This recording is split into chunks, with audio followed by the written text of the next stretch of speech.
재개발을 해서 아파트가 6,000세대가 들어오는데 초등학교나 유치원이 없습니다. 이게 말이 안 되는 얘기인데 이런 상황이 놓인 곳이 어딘지 아시면 반응들이 참 기가 막힙니다. 단군 이래 최대 재개발로 불리는 서울 용산 한남 3구역이 학교 없이 조성될 위기에 처해 있는데 계획대로라면 26년 내년에 착공에 들어갑니다. 서울에서는 가장 입지가 좋다라고 평가가 되고 있고 작년 9월인가요? 그때 재개발 조합원이 열받아서 현대건설 4억을 차로 들이받을 정도로 이 재개발에 아주 관심이 초집중되는 지역입니다. 그런데 이렇게 많은 사람들이 관심을 갖는 이 알짜 개발 지역에 중요한 것은 학교가 없습니다. 보통 인기 아파트는 초등학교를 품고 있다고 해서 초품화 아파트가 인기가 좋습니다. 그런데 여기는 지금 최대의 재개발 지역임에도 불구하고 학교가 없습니다. 그 이유가 서울시가 한남 3구역 사업장 내 학교 용지를 올해 25년 1, 4분기 안에 공공용지로 변경하기로 했기 때문인데요. 가장 근본적인 이유가 바로 인구 감소에 관련이 있습니다. 출산율이 급격하게 줄어들면서 결국 학령 인구가 줄었죠.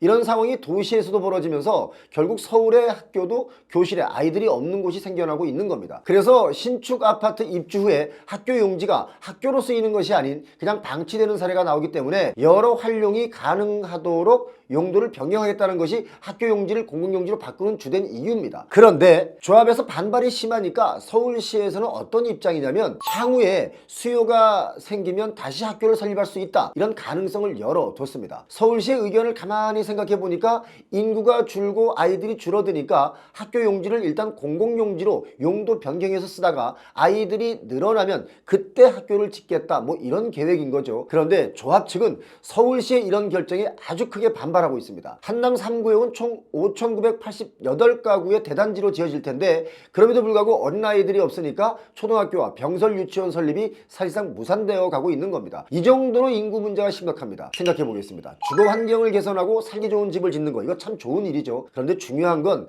차후에 이런 아파트를 매매하고 사줄 사람이 사라지고 있다, 인구가 줄어들고 있다, 이런 뜻이기도 합니다. 결국 아파트만 지어대면서 그 아파트 가격이 우리의 소득 대비 감당이 안 될 정도로 비싸기 때문에 먹고 살기 바빠서 아이를 양육할 자신이 없으니까 아이를 출산을 꺼리게 되고, 출산을 꺼리게 되어 인구가 줄어드니까 결국 비싸게 지어놓은 이 아파트도 결국 무용지물이 될 수 있다, 이런 이야기는 제가 늘 드리고 있는 얘기입니다.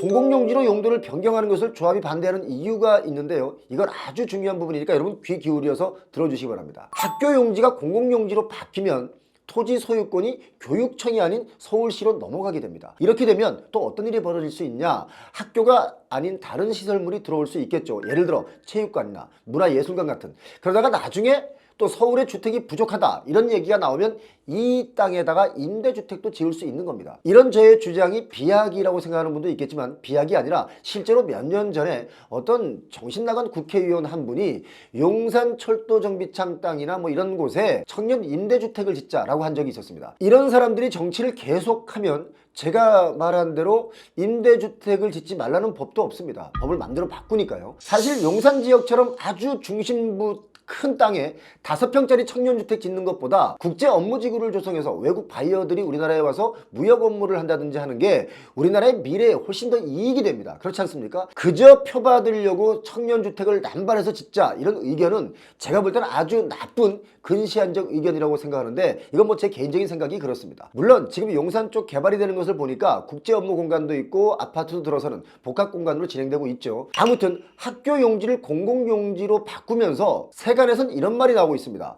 서울시가 조합의 땅을 무상으로 가져다가 교육청에 돈을 받는 이른바 땅 장사를 하는 게 아니냐, 이런 비판이 나오고 있는 겁니다. 이게 무슨 내용이냐면 토지 용도가 학교 부지일 경우는 학교 신설 공사 비용을 조합이 부담하지만 공공용지로 지정이 되면 토지 비용의 50% 그리고 건축비를 교육청이 부담하게 됩니다. 이해하셨죠? 그런데 조합이 반대하는 이유 중에 이런 이유도 있습니다.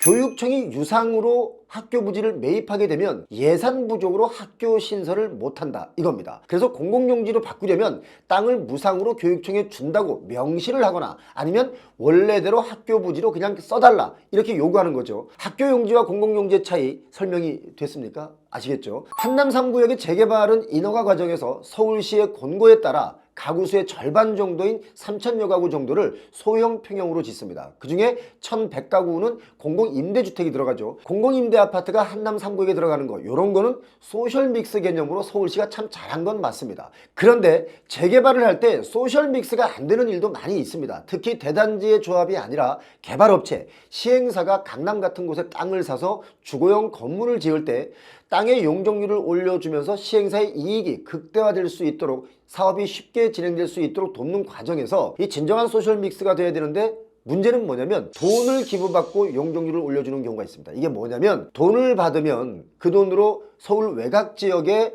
임대주택을 지어주면 되지 않느냐. 그래서 돈을 기부받고 용적률을 올려주고 시행사는 이익을 극대화를 노리고 있죠. 제가 생각하는 소셜믹스라는 것은 아파트나 주택단지를 조성할 때 분양 물량과 임대 물량을 같이 시공해서 잘 사는 사람, 또 좀 어려운 사람이 함께 도심에서 어울려 살도록 하자는 게 바로 소셜믹스의 핵심입니다. 그런데 돈으로 기부 체납을 받고 용적률은 올려주고 그 돈으로 서울 외곽에 임대주택을 지으면 잘 사는 동네, 못 사는 동네로 구분되기 때문에 사회적으로는 전혀 바람직하지 않다. 제 개인적인 생각은 그렇습니다. 여러분 생각은 어떻습니까? 소셜믹스는 제가 생각할 땐 기본적으로 한남 3구역처럼 같은 단지에 소셜믹스가 되어야 진짜 소셜믹스다 라고 보는데, 말 나온 김에 하나 더 말씀드리면, 이왕에 할 소셜믹스라면 단지 안에서도 다른 동을 지어서 소셜믹스를 하면 저 동에 사는 사람들은 임대야 라면서 그 안에서도 편이 갈립니다. 그래서 같은 동에 몇 개 홀을 배치해서 이질감이 없게 해야 진정한 소셜믹스다 라고 저는 봅니다. 강남 개포동의 어느 아파트 단지를 갔더니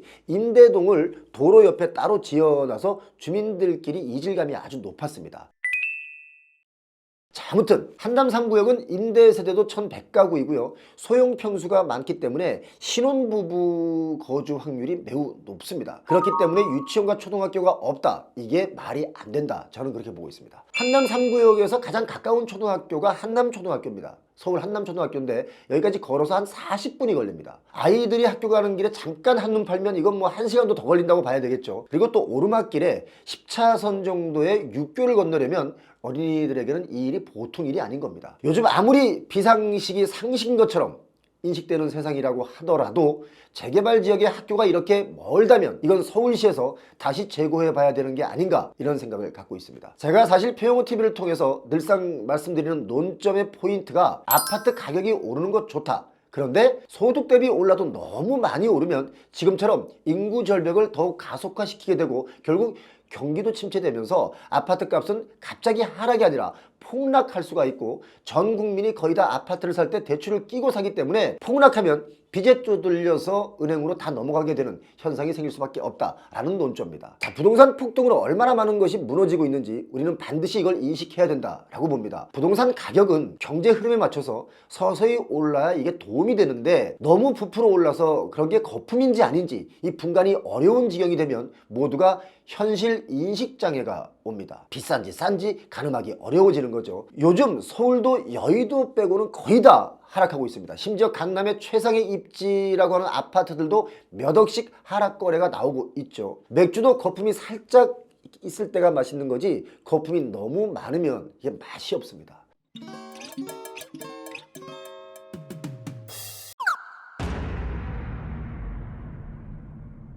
자, 저희가 이렇게 방송을 했는데요.